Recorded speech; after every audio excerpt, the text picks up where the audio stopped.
В Республике Коми продолжается прививочная кампания по вакцинации жителей региона от гриппа. Медики уже выявили первый случай гриппа в регионе. Ребенок заразился штаммом H3N2. По словам главного эпидемиолога региона Нины Овчинниковой, случай заболевания не является привозным. Это значит, что вирус уже циркулирует на территории Коми. С 4 по 10 октября за медицинской помощью с симптомами ОРВИ обратились 12 211 человек, в том числе 6105 детей. По данным вирусологической лаборатории Центра гигиены и эпидемиологии в Республике Коми, в регионе сейчас активно циркулируют респираторные вирусы негриппозной этиологии. Также в материале от больных определяются вирусы гриппа А. Особый риск распространения гриппа и ОРВИ связан с тем, что вирусы циркулируют вместе с коронавирусной инфекцией. Чтобы снизить интенсивность сезонного подъема заболеваемости и избежать эпидемии, медики призывают вакцинироваться. В прививочных кабинетах доступна как вакцина от коронавирусной инфекции, так и от гриппа. Однако прививаться ими нужно раздельно. Между прививками от этих двух заболеваний необходим промежуток в 1 месяц. Мы получили вакцину для детей. Вакцина очень хорошая, 4-валентная, называется Ультрикс Квадри. Она поступила у нас для детей школьного возраста. Вся вакцина распределена в образовательной организации, во все школы. Она имеется в каждом медицинском кабинете в школах. И медицинские работники уже начали раздавать согласие.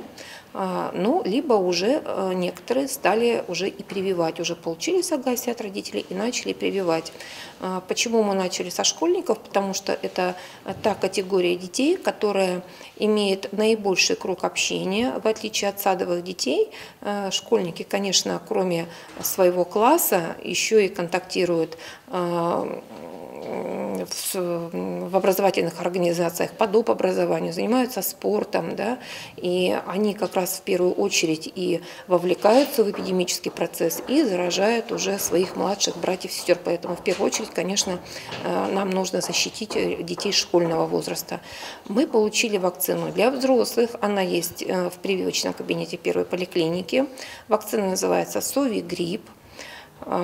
Эта вакцина нам уже знакома давно, мы ею работаем уже 4-й год, она довольно-таки эффективная, она не имеет каких-то ярких побочных постпрививочных проявлений, хорошо формирует иммунитет достаточно быстро, в течение 10-14 дней уже сформирован иммунитет против этого заболевания.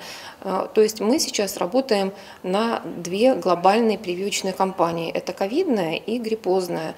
И хочу в данном случае сказать, что в приоритете все-таки вакцинация против ковидной инфекции, потому что статус пандемии еще довольно-таки высокий, пандемия не завершилась, риски гораздо выше по тяжелым последствиям, по осложнениям и по летальности именно по ковидной инфекции. Всего в Коми планируется привить от гриппа не менее 60% населения. Особенно рекомендуется вакцинация от гриппа пожилым людям, страдающим хроническими заболеваниями. Также в группу риска входят медработники, сотрудники образовательных учреждений, торговли и транспорта, беременные и дети. На данный момент в Инте от гриппа вакцинировалось чуть более 7 тысяч человек, из которых около 1800 – дети.